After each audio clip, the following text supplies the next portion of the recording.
வணக்கம் ஃப்ரெண்ட்ஸ். பாண்டியன் ஸ்டோர்ல என்ன நடக்குதுன்னு ஒரு நட பார்த்துட்டு வரலாம் வாங்க.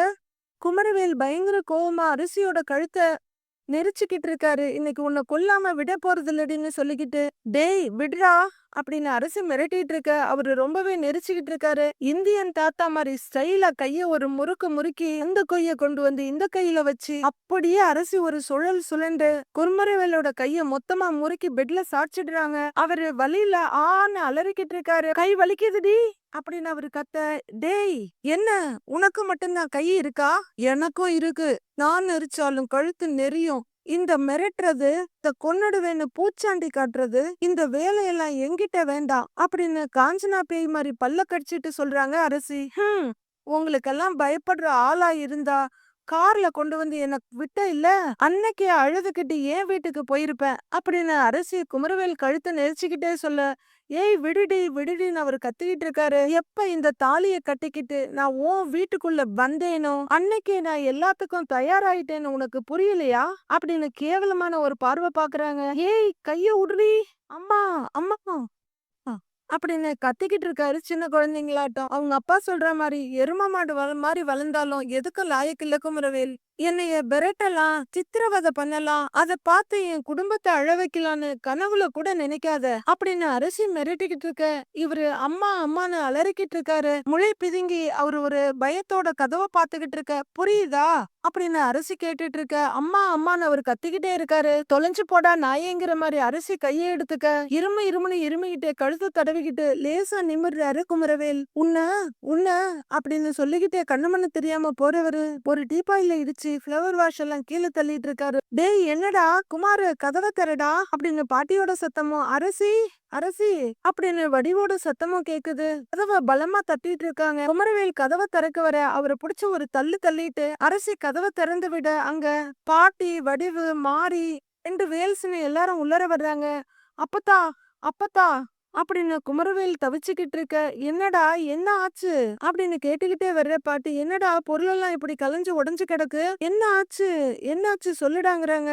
என்னடா ஆச்சு அப்படின்னு சக்திவேல் கேட்க குமரவேல வாய் திறந்து உண்மையை சொல்ல முடியல. அப்பத்தா அப்படின்னு குமரவேல் ஏதோ சொல்ல வர உடனே அரசி அம்மாச்சி அப்படின்னு கண்ண கசக்கிட்டு அழ ரெடி ஆயிட்டாங்க. என்னம்மா ஏன் அழற, என்னாச்சுன்னு அவங்களும் மாறிய பதறிக்கிட்டு போய் அரசிக்கிட்ட கேக்குறாங்க. அவங்க லொக்கு லொக்குன்னு இருமிட்டு இருக்க. என்னாச்சுமா ஏன் அழற அப்படின்னு பாட்டி கேட்க, அம்மாச்சி அம்மாச்சின்னு கூப்பிட்டுக்கிட்டு அவங்க தோல்ல படுத்து அழ ஆரம்பிக்கிறாங்க அரசி. எல்லாரும் என்னாச்சு என்னாச்சுன்னு பதறிக்கிட்டு இருக்க.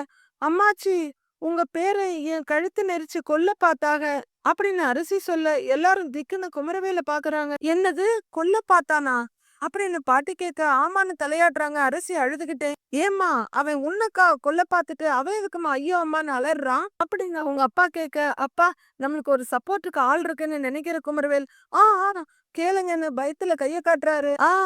என்ன கதை சொல்றியா உங்க அப்பா மாதிரி அப்படின்னு சக்திவேல் கேட்க குமரவேல் கொஞ்சம் நிம்மதியா தலையாட்டி பாத்துட்டு இருக்காரு. இல்ல நான் நிஜமா தான் சொல்றேன். உங்க பையன் அவர் கையை என் கழுத்துல வச்சு நெரிச்சு கொல்ல பார்த்தாரு அப்படின்னு குமரவேல் கைய புடிச்சு அவங்க கழுத்துல வச்சு காமிக்கிறாங்க. உன்னை கொல்ல பார்த்துட்டு அதையும் ஐயோ அப்பான்னு கத்துறான் அப்படின்னு சக்திவேல் மறுபடியும் கேட்க, டேய் என்னடா பண்ணிட்டு இருக்கேன்னு கேக்குறாங்க அவங்க அம்மா. அம்மா நான் சொல்றது கேளுன்னு அவர் ஆரம்பிக்கிறதுக்குள்ள ஐயோ அம்மாச்சி அப்படின்னு மறுபடியும் அடுத்த ரவுண்ட் அழுகிக்கு ரெடி ஆகுறாங்க அரசி. டேய் குமாரு இதுக்குதான் நீ இவள கல்யாணம் பண்ணி கூட்டிக்கிட்டு வந்தியாடா? எதுக்குடா எதுக்குடா இந்த பிள்ளைய போட்டு இப்படி சித்திரவதை பண்ணிட்டு இருக்கிற அப்படின்னு வடிவு கேட்க, ஐயோ என்ன நடக்குதுன்னே உங்களுக்கு எல்லாம் தெரியாதுங்கிற மாதிரி குமரவேல் தவிப்பா பாக்குறாரு. அம்மாடி இங்க பாருமா அழாதம்மான்னு பாட்டி சமாதானம் பண்ணிட்டு இருக்க. வடிவும் மாரியும் கூட கூட சேர்ந்து சமாதானம் பண்றாங்க. மனுஷனாடா நீ, வெக்கமா இல்ல உனக்கு தூ அப்படின்னு பாட்டி துப்பிக்கிட்டு இருக்க. ஐயோ அப்பத்தான் உங்களுக்கு என்ன நடந்ததுன்னே தெரியாது அப்படின்னு குமரவேல் ரொம்பவே சலிப்பா கத்த. டேய் நீ பேசாதடா, வாயை திறந்து எதுவும் பேசக்கூடாது சொல்லிட்டேன்னு அவங்க மிரட்ட. அம்மாச்சி எனக்கு இங்க இருக்கவே பயமா இருக்கு அம்மாச்சி. நைட்டு தூங்கும் போது என் முகத்துல தலையணை வச்சு அழுத்தி கொன்னாலும் இவங்க கொன்னுடுவாங்க அப்படின்னு அரசி சொல்ல, ஐயோ நம்மளதான் ஒருவேளை அப்படி செய்ய போறாளோ அப்படின்னு ரொம்பவே பயமா பாக்குறாரு குமரவேல். ஐயோ அம்மாடி அவன் அப்படியெல்லாம் பண்ண மாட்டாமா, அப்புறம் நாங்கெல்லாம் எதுக்கு இருக்கிறோம்? ஏண்டா இப்படியாடா ஒரு பொண்ண பயமுறுத்தி வைப்ப, பாவி படுபாவி உருப்படாதவனே அப்படின்னு பாட்டி திட்டிட்டு இருக்க. குமரவேல் அவரோட கழுத்த வலியத்துல தடவிட்டு இருக்காரு. ஏன்டா இப்படிலாம் நடந்துக்கிற சை அப்படின்னு திட்டிட்டு அம்மாடி, நீ இப்படிலாம் அழாதம்மா, கண்ணு தொடச்சுக்க, நீ எங்க ரூமுக்கு வந்துடு சரியா, வா வா அப்படிங்கிற பாட்டி மறுபடியும் குமரவேல பார்த்து, போடா உருப்படாதவனே உருப்படாதவனே சீன்னு சொல்லிக்கிட்டு போறாங்க. லேடிஸ் 3 பேர் அரிசியை கூட்டிட்டு போறாங்க. குமரவேல் அப்பத்தானே ஏக்கமா கூப்பிட்டுட்டு இருக்காரு. அதுவரை அமைதியா பாத்துக்கிட்டு இருந்த முத்துவேல் அப்படியே போட்டேன் நானு கைய ஓங்க. குமரவேலுக்கு மட்டும் பயம் இல்ல, நமக்கே பயமா இருக்கு. என்னடா இதெல்லாம், என்ன என்ன பண்ணிட்டு இருக்கிற அப்படின்னு அவரு அதட்டிட்டு இருக்க. பெரியப்பா, நான் சத்தியமா எதுவுமே பண்ணல பெரியப்பா அப்படின்னு குமரவேல் அலறிக்கிட்டு இருக்க. ஏற்கனவே வருமான வரி கேஸ்ல உள்ளர போயிருவோமோன்னு பயந்துகிட்டு இருக்கோம். இப்ப கொலை கேஸ்ல வேற உள்ளர போகணுமா? கொன்றுவேன், என்னடா இவன் இப்படி பண்றான், சொல்லுவே அப்படின்னு முத்துவேல் மிரட்ட.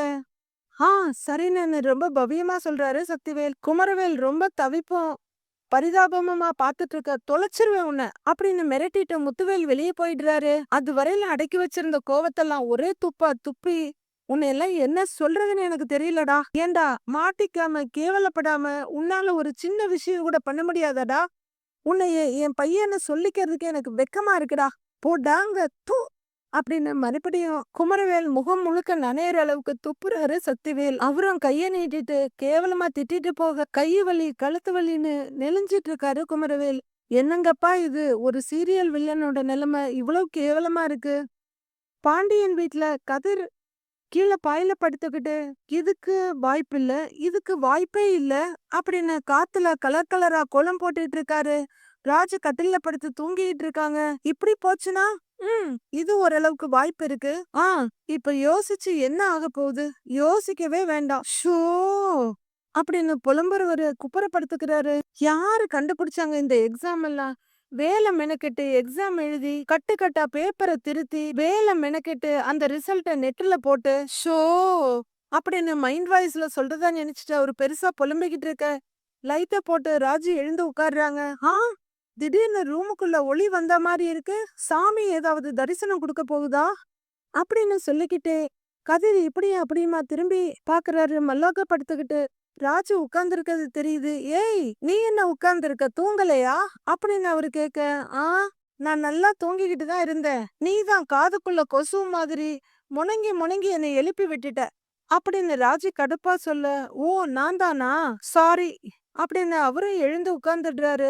ஏன் என்னாச்சு அப்படின்னு ராஜு கேட்க. அசடு வழிஞ்சுக்கிட்டு ஒண்ணும் இல்லைங்கிறாரு கதிர். கனவு கிணவு ஏதாவது கண்டியான்னு ராஜு கேட்க. இல்லையேங்கிறாரு கதிர். தண்ணி ஏதாவது வேணுமா அப்படின்னு ராஜு கேட்க. அதெல்லாம் வேண்டாம் அப்படின்னு மந்திரிச்சு விட்ட மாதிரியே சொல்லிட்டு இருக்காரு கதிரு. செவுத்து பாக்குற ராஜி. மணி 12 ஆகுது, இன்னும் தூங்காம புலம்பிக்கிட்டு இருக்கிற, கவுந்து படுத்து தரையில வேற நீச்சல் அடிச்சிட்டு இருக்கிற, என்னதான் உன் பிரச்சனைன்னு ராஜு கேட்க. உனக்கு பயமாவே இல்லையான்னு கேக்குறாரு கதிர். நீ பண்றதெல்லாம் பார்த்தா எனக்கு கொஞ்சம் பயமாதான் இருக்கு அப்படின்னு ராஜு சொல்ல. அத கேக்கல, ரிசல்ட் நினைச்சு உனக்கு பயமா இல்ல அப்படின்னு கதிர் கேட்க. அப்பதான் ராஜுக்கு புரியுது. ஓ ரிசல்ட்ட நினைச்சுதான் பயந்து இப்ப நீ தூங்காம இருக்கியா?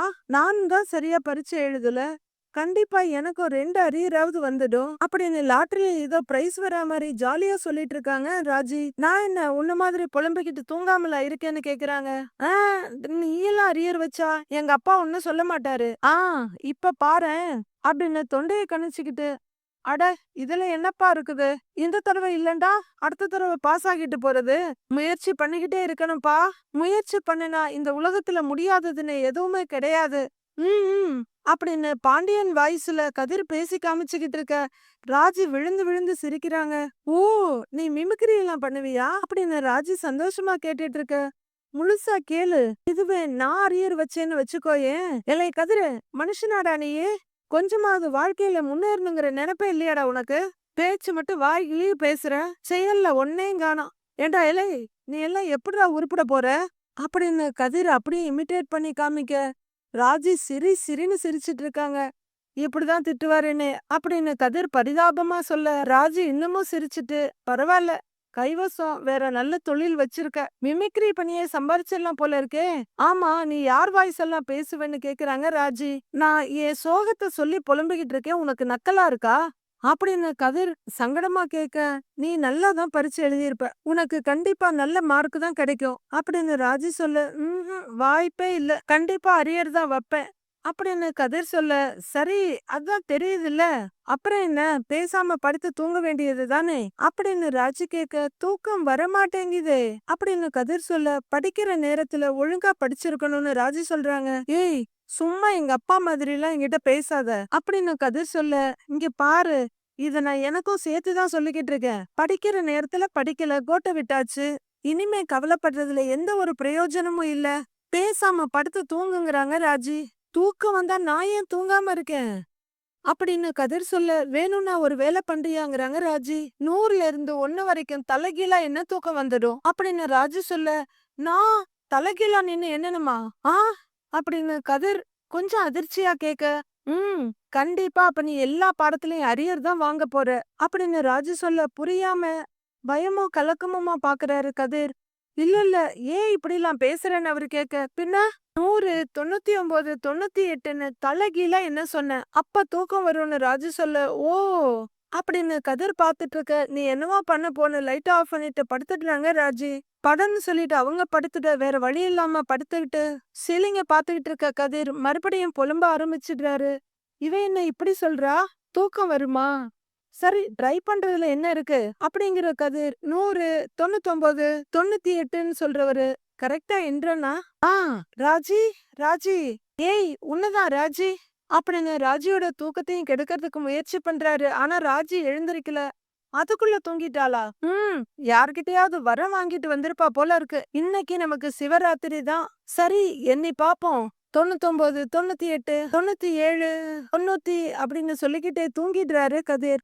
மறுநாள் பொழுது விடியுது. யூசுவலா வடசட்டியில கிண்டிக்கிட்டு இருக்க கோமதி இன்னைக்கு ஒரு பெரிய சில்வர் தேகசாவுல கரண்டிய விட்டு கிண்டிட்டு இருக்காங்க. அவங்களுக்கு பின்னாடி நிக்கிற ராஜி மொபைல்ல ஏதோ பாத்துக்கிட்டு இருக்க. மீனா வெஜிடபிள்ஸோட கத்திய வச்சு விளையாடிக்கிட்டு இருக்காங்க. ஏய் என்னம்மா, அவதான் ரிசல்ட் வருதுன்னு டென்ஷனா இருக்கா, உனக்கு என்ன ஆச்சுன்னு மீனாவை பார்த்து கோமதி கேட்க, மாமா இன்னும் வாக்கிங் போயிட்டு வரலையான்னு கேக்குறாங்க அவங்க. இல்ல அவரு வந்திருப்பாரு, வர்ற வழியில யாரோ தெரிஞ்சவங்கள பாத்துட்டு வரேன்னு சொன்னாரு. ஆமா ஏன் கேக்குற அப்படின்னு கேட்டுக்கிட்டே கோமதி வெறும் தண்ணிய கிண்டிக்கிட்டு இருக்க. மாமா கிட்ட கொஞ்சம் பேசணுங்கிறாங்க மீனா. என்ன பேசணும் அப்படின்னு கோமதி கேட்டுட்டு இருக்க. உள்ளர வர்ற பாண்டியன் கோமதி கோமதின்னு கூப்பிடுறாரு. அவரு மறுபடியும் கோமதின்னு கூப்பிட, இதோ உங்க மாமா வந்துட்டாரு அப்படிங்கிற கோமதி ஸ்டவ் ஆஃப் பண்ணிட்டு வெளியே போறாங்க. அவங்க என்னங்கன்னு வந்து நிக்க, பாக்கெட்ல இருந்து பணத்தை எடுத்து கொடுத்துட்டு, இந்தா இதை எவ்வளவு இருக்குன்னு எண்ணி நீயே உள்ளர வச்சிடுங்கிறாரு. கொடுங்கன்னு அவங்க வாங்கிக்க. ஏண்டா சரவணா அப்படின்னு பாண்டியன் கூப்பிட, அப்பாங்கிறாரு பக்கத்துல இருக்க சரவணன். மயிலோட அம்மா எப்படி இருக்காங்க அப்படின்னு கேட்க, இப்ப கொஞ்சம் பரவாயில்லப்பாங்கிறாரு சரவணன். சரிடா மயிலு எப்ப திரும்ப இங்க வரேன்னு சொன்னுச்சு அப்படின்னு பாண்டியன் கேட்க, மயிலு வர்றதுக்கு ஒரு வாரமாவது ஆகும்பா அப்படின்னு சரவணன் சொல்லிட்டு இருக்க. அங்க வர்ற செந்தில பார்த்து முறைச்சிட்டு இருக்காங்க மீனா. அவரும் மீனாவை கொஞ்சம் பயத்தோட கலக்கமா பாத்துக்கிட்டு இருக்காரு. அவர் மனசுக்குள்ள, ஒண்ணு நீங்க போய் மாமா கிட்ட சொல்லுங்க, இல்ல நான் சொல்லிடுவேன் அப்படின்னு மீனா மிரட்டினது ஞாபகத்துல வருது. ஒருவேளை சொல்லிடுவாளோ, சொல்லட்டும் வரட்டும் அப்படின்னு அவரு கொஞ்சம் துணிச்சலாவே நிக்கிறாரு. ஏங்க நாம போய் பாத்துட்டு வந்துடலாமான்னு கோமதி கேட்க, இல்ல போய் பாக்குற அளவுக்கெல்லாம் அவ்வளவு பெரிய பிரச்சனை இல்ல அப்படின்னு சரவணன் சொல்ல, டேய் சம்பந்தக்காரங்க இல்லடா அவங்க, ஒரு எட்டு போய் பாக்கணும் இல்ல அப்படின்னு பாண்டியன் கேட்க, இல்லப்பா நான் அப்பப்ப போய் பாத்துக்கிட்டு தானே வந்துகிட்டு இருக்கேன், இதுவே போதும்பா அப்படின்னு சரவணன் சொல்ல, சரிங்கிற மாதிரி மீனாவை பார்த்துட்டு, ஏன் மீனா உங்க மாமா கிட்ட ஏதோ சொல்லணும்னு சொன்னியே அப்படின்னு கோமதி கேட்க, திடுக்குன்னு மீனாவை பாக்குறாரு செந்தில். அது அத்தை அப்படின்னு செந்தில பாத்துக்கிட்டு மீனா நிக்க, என்னப்பா மீனான்னு கேக்குறாரு பாண்டியன். மாமா அன்னைக்கு நீங்க 10 லட்சம்னு மீனா ஆரம்பிக்க, ஐயோ சொல்லிடக்கூடாதுன்னு மனசுக்குள்ள பதறாரு செந்தில். அப்ப ராஜியோட மொபைல் டங்குன்னு சத்தம் கேட்க, ஐயோ எனக்கு ரிசல்ட் வந்துருச்சு அப்படின்னு அவங்க கத்த, எல்லாரோட கவனமும் அங்க திரும்பிடுது. அப்பாடா தப்பிச்சோங்கிற மாதிரி நெஞ்சில கைய வச்சுக்கிறாரு செந்தில். கதிரோட மொபைல்ல மெசேஜ் சவுண்ட் வர அவரும் தொப்புன்னு எழுந்து நிக்க, டேய் நீயும் பாருடாங்கிறாங்க கோமதி. அது நான் அப்புறம் பாத்துக்கிறேன்னு கதிர் சொல்ல, டேய் பாருடாங்கிறாரு சரவணன். ஏன் இப்ப நல்ல நேரம் இல்லையா அப்படின்னு பாண்டியன் கேட்க, டேய் ரிசல்ட் முக்கியம்டா, அத முதல்ல பாரு அப்படின்னு செந்தில் எப்படியாவது இந்த பிரச்சனையை டைவர்ட் பண்ண போதும் நினைச்சு பேசிக்கிட்டு இருக்காரு. பாரு பாரு அப்படின்னு மீனாவை ஓர பார்வை பாத்துக்கிட்டே செந்தில் சொல்ல, கதிர வேற வழி இல்லாம பாக்குறாரு. ராஜ முகத்துல சந்தோஷத்தோட பாத்துக்கிட்டு இருக்க. என்ன ராஜி, என்ன மார்க் வாங்கியிருக்கன்னு மீனா கேக்க, ராஜி பாஸ் ஆயிட்டேல்ல கோமதி கேக்குறாங்க. அத்தை, நான் எல்லா பாடத்திலையும் பாஸ் ஆயிட்டேன், 81% வாங்கியிருக்கேன் அப்படின்னு ராஜி ரொம்பவே சந்தோஷமா சொல்ல, உங்க பர்சன்டேஜ் கேட்டதுக்கு அப்புறம் தான் பாண்டியன் முகத்துல ஒரு சிரிப்பு வருது. கங்க்ராச்சுலேஷன்ஸ் ராஜின்னு மீனா கைய அடுத்து கோமதியும் கங்க்ராட்ஸ் பண்ணி கை கொடுக்குறாங்க. சரவணனும் ராஜி வாழ்த்துக்கள்னு சொல்றாரு. தேங்க்ஸ் மாமான்னு அவங்க சொல்லிட்டு இருக்க. சூப்பர் பாங்குறாரு செந்தில். தேங்க்ஸ் மாமான்னு சொல்ல அடுத்ததா பாண்டியனோட டர்ன். வாழ்த்துக்கள் பாங்குறாரு. ரொம்ப சந்தோஷமா இருக்கு அப்படின்னு சொல்லிட்டு இருக்க. மீனா இன்னும் அதை விடாம செந்தில முறைச்சிட்டு இருக்க. என்ன இப்படி முறைச்சிட்டு இருக்கா, எப்படி இவளை சமாளிக்கிறது அப்படின்னு யோசிச்சுட்டு இருக்க செந்தில். டேய் டேய், நீ என்ன பர்சன்டேஜ்டான்னு கதிர் பக்கம் பால திருப்புறாரு. அது அது அப்படின்னு தருமாறிக்கிட்டே இருமறதுக்கு ரெடி ஆகுறாரு கதிர். டேய் இந்திரா, தண்ணி குடி தண்ணி குடி அப்படின்னு சரவணன் எடுத்து கொடுக்க குடிச்சிட்டு போதும்னுங்கிறாரு. எம்பட்டு மார்க்கு? ஏய், அவளை விட அதிகமா கம்மியா அப்படின்னு கோமதி ரொம்பவே ஆர்வமா கேக்க. ஏய், மார்க்கெல்லாம் அப்புறம் பாத்துக்கலாம், பாஸ் ஆயிட்டானான்னு கேளுங்கிறாரு பாண்டியன் கிண்டலா. எல்லாரும் ஆர்வமா கதிரை பாக்க, மறுபடியும் முதல்ல பாஸ் ஆயிட்டானான்னு பாருங்கிறாரு பாண்டியன். அதெல்லாம் என் புள்ள பாஸ் ஆயிடுவாங்க, சும்மா ஏதாவது சொல்லிட்டு இருக்காதீங்கன்ற கோமதி. சொல்லுடா அப்படின்னு ரொம்ப ஆர்வமா கேட்க, இல்லங்கிற மாதிரி குறுக்குல தலையாட்டுறாரு கதிர். எல்லாரும் ஆளுக்கு ஒரு ரியாக்ஷனை முகத்துல காட்ட, 4 பாடத்துல ஃபெயிலுங்கிறாரு கதிர். எல்லாரும் பயங்கரமா அதிர்ச்சி ஆகுறாங்க. ராஜு ஆணு வாயில கைய வச்சுக்க, அடப்பாவின்னு வாயில கைய வைக்கிறாங்க மீனா. 4 அப்படின்னு செந்தில் பயங்கர அதிர்ச்சியா கேட்க, ஏய் என்னடா சொல்ற, ராத்திரி எல்லாம் விழுந்து விழுந்து படிச்சியேடா அப்படின்னு கோமதி சொல்ல, கிழிச்சா. ராத்திரி 11 மணி வரைக்கும் சாப்பாடு டெலிவரி பண்ற வேலை, வார கடைசியில டிரைவர் வேலைன்னு போயிட்டான். அப்புறம் எப்படி படிக்கிறதுக்கு நேரம் இருக்கும், கிழிச்சா. வேலைக்கு போகாதடான்னு சொல்லி கெஞ்சினே, எங்க கேட்ட? நான் என்ன சொன்னாலும் எல்லாம் தெரிஞ்ச ஏகாம்பரம் மாதிரியே தான் பேசுவான். யார்கிட்டயாவது எதுவும் பேசிடக்கூடாது, உடனே வாய்க்கிழியே எதிர்த்து பேசுவான்.